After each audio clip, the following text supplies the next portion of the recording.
Welcome to the University Archives and Special Collections.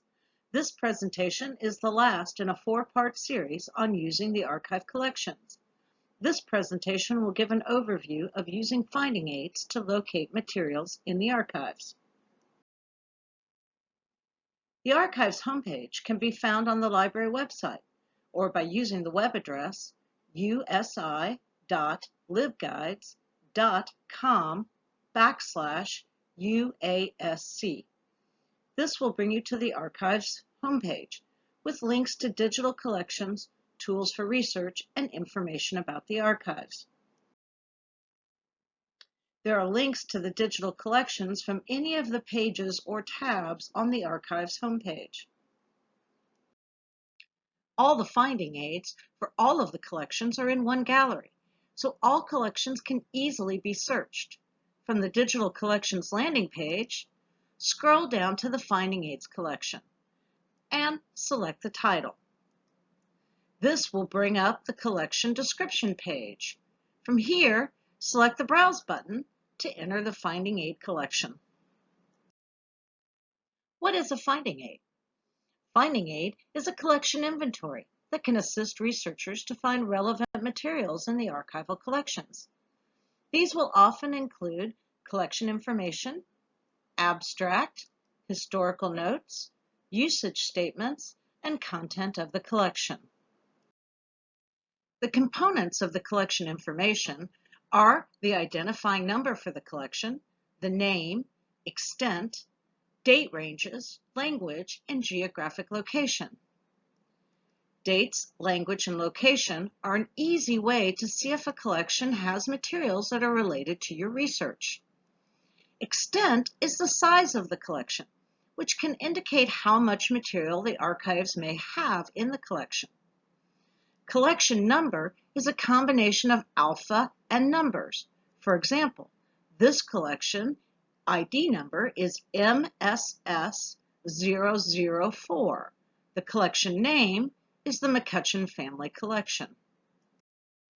Abstract, notes, and administrative information. The abstract is a summary of what kind of materials are in the collection. This usually includes information about broad topics covered in the collection and types of materials, such as photographs, correspondence, or other documents. Historical notes gives background on the donor or the organization represented by the collection. Administrative information states under what conditions and terms the collection can be used or accessed. Content. This is a listing of the materials in the collection that show the box and the folder number where the items are filed. Most of the collections have a description down to the folder level, although some collections have item descriptions. Some examples of folder level description might be correspondence, ledgers, journals, photographs. Item level would be a description of an individual item. Also note there are dates, either ranges or specific dates for each folder. From the Finding Aids collection page, search terms can be entered in the search box in the upper right-hand corner. Using broader terms and narrowing down results as you go is the most effective way to search digital galleries. So if I am looking at economic development in Evansville, I might start with a general term like business. Just using one term reduced the results from 920 collections to 127.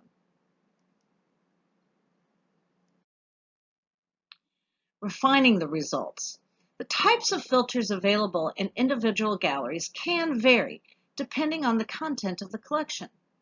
In this example, I can see what options are available to the left of the search results.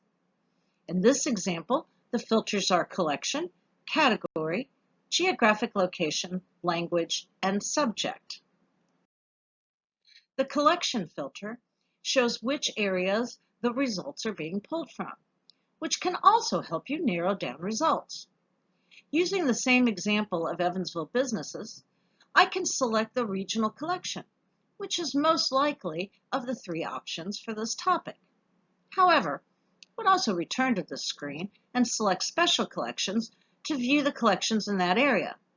Notice the filters show how many results are in each category.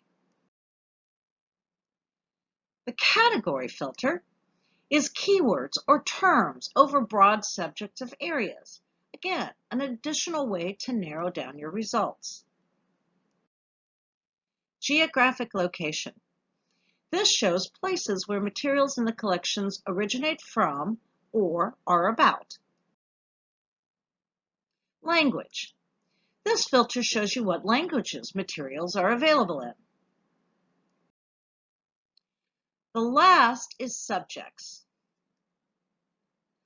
Subjects give the researcher another way to narrow down results by using specific terms.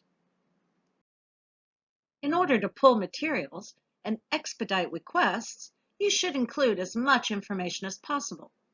This should include the collection ID number, name, box, and folder numbers, as well as the date and time you want to visit the archives. If I am doing a Civil War assignment and I want to see the Civil War maps in this collection, I would request to see MSS 179 Stump Collection, Box 1, Folder 7. It is always a good idea to contact the archives in advance and talk with the staff about your research topic. Due to staffing and limited hours of operation, the archives may need up to 48 hours to fill your request. Researchers can email or call to talk to the staff member or the archivist. The preferred method of requesting materials is email.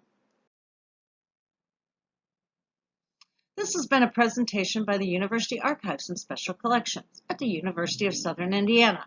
This is the last in a four-part series on using the University Archives and Special Collections online.